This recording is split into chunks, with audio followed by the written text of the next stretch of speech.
It's Rude, reusers of unloved discarded excess, and it's Rude Girl here getting ready to attend the first ever repair cafe for Victoria, and it's being held in Melbourne in the Yarraville Gardens this Sunday, the 21st of February, from 11 till 3 p.m.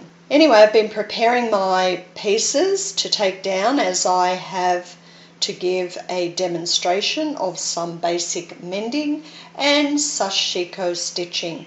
So here we have how to sew on a button and how to do basic hand hemming here. And I will be demonstrating my sashiko stitching.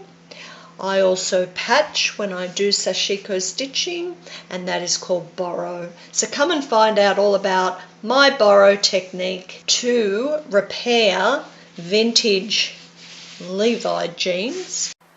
I will also be bringing my hand-cranked sewing machine. That's a sewing machine that doesn't require electricity. It gives you an opportunity to have a go at operating a hand-cranked sewing machine.